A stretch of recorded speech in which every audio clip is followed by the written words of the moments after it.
Ndio, finali imemalizika hapa nyumbani. Mmepoteza lakini mmeondoka na medali. Neno lako ni lipi baada ya mchezo huu? Lakini pia tumeona posti yako. Kwanza niwashukuru wana Simba wote ambao wameungana na safari yetu kuanzia tunaanza mashindano. Mimi nimekuta hii safari ikiwa katikati, lakini nimekuta ni safari ambayo ilikuwa ni safari yenye kujipanga na dhamira kubwa ilikuwa ni kuweza kupata matokeo yaliyo bora katika msimu huu. Wote tunafahamu katika msimu uliopita wa 23-24 timu yetu haikuwa na wakati mzuri uwanjani, so kwenye ligi kuu hata kwenye mashindano ya kimataifa. Kwa hiyo msimu wa 24-25 ulivyoanza, timu yetu ilianza na malengo yake makubwa yalikuwa ni katika kuhakikisha yanaimarisha kikosi. Na katika safari hii kwa kipekee nipende kulishukuru sana benchi la ufundi wa Simba Sports Club, kwa sababu ndilo ambalo limeenda kuleta mabadiliko makubwa sana katika klabu yetu na mfumo wetu wa ufundishaji. Na matokeo ambayo tunayaona leo ni kazi kubwa sana iliyofanywa na benchi la ufundi, na wote kwa pamoja tumeona katika safari hii jinsi ambavyo wamepambana sana. Lakini kwa kipekee kwa shukuru wachezaji wote, na kwa ile falsafa ya mwalimu ya kujenga timu ndio imefanikisha Simba kuvuka ule mtu ambao wengi walikuwa wanaamini wataweza kuvuka. Sawa, kwa kile ambacho kimetokea, pengine baadhi ya watu pia wanatupa lawama kwa mwamuzi, wengine wakienda mbali kwamba ijulikane tu bingwa wa CAF ni nani ili tusipoteze muda. Wewe umetazamaje mchezo?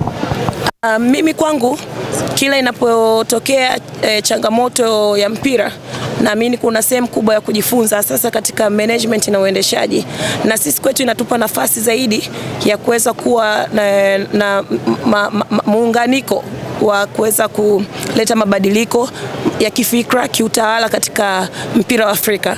Yalotokea leo na mengine ambayo yanatokea kwenye mpira, wote tunafahamu mpira ni dakika 90 na una matokeo matatu: kushinda, kushindwa na kudraw. Lakini katika hayo yote mimi naamini kwamba leo hatuna deni na wachezaji wetu, hatuna deni na kikosi chetu, hatuna deni na mashabiki wetu. Tumekuja kucheza amani kama Mkapa, lakini vile vile mnaona mashabiki wengi wametembea kutoka sehemu mbalimbali za Tanzania kuja Zanzibar, na mpaka mchezo wetu leo unaanza tayari tulikuwa tumeweza kuuza karibu tiketi zote ambazo zipo katika uwanja huu. Focus ni ipi sasa kwa sasa?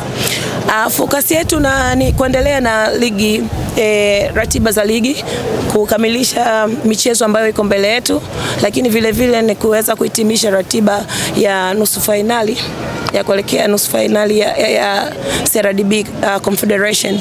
Kwa hiyo mimi naamini bado tuna wakati mzuri wa kuweza kufanya vizuri katika both ligi kuu pamoja na Confederation. Madam. Yes. Kwa bahati mbaya imepoteza, lakini benchi la ufundi na mashabiki walikuwa hawajaridhishwa namna mwamuzi alivyokuwa anachezesha mchezo. Kwa upande wako umeridhishwa? Wewe uliridhishwa? Mimi nakuuliza wewe, mimi sina upande. Kwa hiyo kwa upande kama kiongozi wa Simba Sports, wewe uliridhika? Wewe si pia una pia muda mwingine unatakiwa kutetea a fair opinion.